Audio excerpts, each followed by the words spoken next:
What's up, YouTube? Sorry my review is coming out a bit late. I've been working a lot lately and just handling business in general. But I'll always make sure to get videos out to you guys, especially the chapter reviews. I'm not going to go in the order of everything that happened in the chapter. Rather, I'm going to just jump in and give you my immediate thoughts on everything that transpired. Having said that, we see that Boruto and Kawaki once again confront each other this chapter. We see that Boruto has far surpassed Kawaki in strength, and that Kawaki hasn't really been training much over the time skip. Much to my own surprise, when Two Blue Vortex first started, we got the cliffhanger at the end of Chapter 1 of Boruto, Kawaki, and Code, and I assumed that Boruto, while he was the most skilled out of the trio, was also the weakest power-wise of the three, and boy was I wrong. Also, we see that Boruto and Kawaki's karmas resonated once again in this chapter, and to my knowledge, their karmas haven't resonated since Boruto died and awakened as an 100% pure Otsutsuki. Things haven't been looking too bright for Kawaki, who has been taking L after L every turn since Two Blue Vortex started. First, getting pinned down by a claw grind possessing the Rinnegan. Next, when Mitsuki caught him off guard and put him to sleep using a garden snake. As well as Jura knocking Kawaki into the water tank from part 1, effectively knocking him out when he and Hidari infiltrated Konoha in chapter 8. And now Boruto punching him in the stomach, saying that Kawaki is pathetic for not training properly. Kawaki is a literal L at this point. As other Boruto content creators have pointed out, this mirrors Naruto and Sasuke from the start of Shippuden, where Sasuke was stronger than Naruto at that point, with Kawaki being in Naruto's shoes and Boruto being in Sasuke's shoes. Though Boruto suggests that he and Kawaki team up to combat the Shinju, Kawaki has no intentions of teaming up with Boruto, and instead activates his karma and tries to continue trying to kill Boruto. But at that moment, their karmas resonate, like I said earlier, which causes Kashin Koji to tell Boruto to flee, otherwise Boruto will lose control. As Boruto flees, Kawaki wonders to himself if Boruto can't control the karma. This makes for a very interesting point in the power levels of Boruto and Kawaki. Boruto is clearly stronger than Kawaki, but doesn't embrace the karma, rather he hones his ninja skills and doesn't rely on it. But Boruto doesn't mind using his passive Otsutsuki abilities, such as concealing his chakra signature or flight. Kawaki, on the other hand, embraces the karma fully, and most likely hasn't bothered with real training. Rather, over the time skip, he just honed his skills using the karma and his unnamed dojutsu he inherited from Ishiki, which has fully matured as we see. I would think Kawaki has an even further amp due to him being a cyborg, but purely relying on his ninja tech and cybernetics without the karma, Kawaki is nowhere near Boruto's level. Even Delta herself is shocked by Boruto's growth and power. Elsewhere, Jura and Hidari confront Team 10, and we learn that Jura was tracking the Nine-Tails chakra signature instead of finding Naruto. Since he was the previous Nine-Tails Jinchuriki, he traced the Nine-Tails chakra to Himawari. This confused Jura, but nevertheless he seeks to consume Himawari to further answer the seemingly limitless questions that constantly arose, which Jura actually liked. Team 10 goes on to protect Himawari from Jura's grasp, which Jura says out of respect for their teamwork to not interfere with his consumption of Himawari,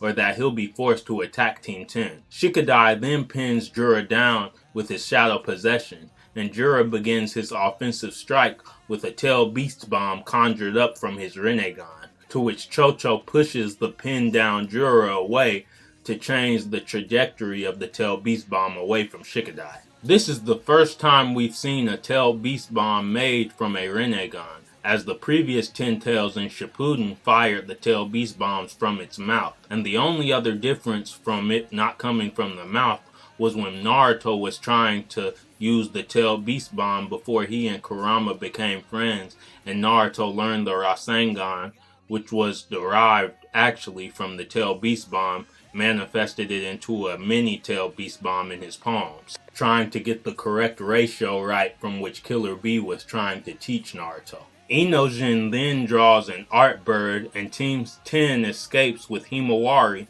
with Shikadai noting that Jura won't try that attack again as to not harm Himawari since he's trying to consume her. Ending the chapter, we get a glimpse into Himawari's consciousness, and we see that Himawari does indeed have a miniature version of Kurama inside her, with the Nine Tails angry that the shinju snuffed him out and asked Himawari if she knew who he was. I wasn't complaining right away, but in my last video, if you look at the thumbnail, I had a picture of a miniature version of Kurama because in the anime, Himawari wanted a Kurama doll, but instead, she got to make friends with Shukaku. But I had figured if Himawari had Kurama's chakra, it would be a miniature version, which wasn't far off at all. This was a great chapter. I didn't talk about it earlier, but when Kashin Koji told Boruto to go in the village, we see the place where Boruto and Koji are located resembles one of Orochimaru's hideouts, given the snake we see, which means they are most definitely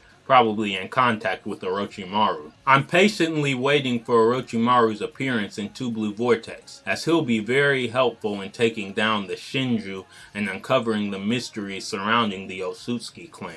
We also get a quick panel of Amado looking at Jura through Delta, presumably, and wondering what he is. I think I have an idea of how Kawaki will progress in power moving forward. Amado likely saw the exchange Kawaki had with Jura and later Boruto, and while omnipotence affected Amado, he's only worried about reviving his daughter, Akebi Sanzu. Like I said in my previous videos, I do think Amado is manipulating code, but I also think he's manipulating Kawaki as well. My theory on how Kawaki is getting manipulated by Amado is that Amado has limited the power on Kawaki's cybernetic body, and that Kawaki doesn't have full access to all of his potential or Ishiki's abilities, because Amado knew that if he didn't limit Kawaki, he'd be an out-of-control monster. He wouldn't be able to manipulate him. So I believe Amado will gradually give Kawaki access to more and more of that power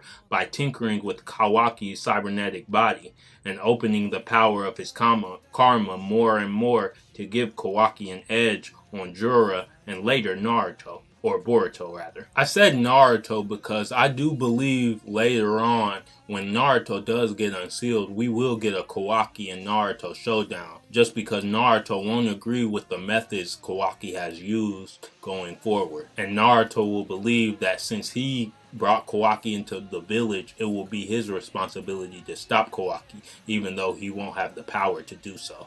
But back to the chapter, Amado is the one who designed Kawaki's body, and he has the shutdown code in place just in case Kawaki goes off the deep end. But limiting Kawaki's abilities is a smart move, because at the end of the day, he needs Kawaki for Akebi Sanzu to be revived. So seeing how Kawaki is not able to beat Jura or Boruto, Amado would be playing on Kawaki's weak spot, and he'll tempt Kawaki with more power and upgrades to handle those Kawaki can't defeat in exchange for Kawaki's cooperation in reviving Akebi Sanzu with the Karma Seal. Chapter 9 as of now is done and in the books, so let me know what you guys think in the comments below. Do you think my theory about Kawaki not having access to all of his power and upgrades is on the money? Or do you think that Kawaki could get his next power up in a different way? I can't wait for chapter 10 because I'm sure that it will be a banger as well. Kishimoto hasn't missed yet, and I'm sure he'll go 10 for 10 with the next chapter. See you next time, guys. Later.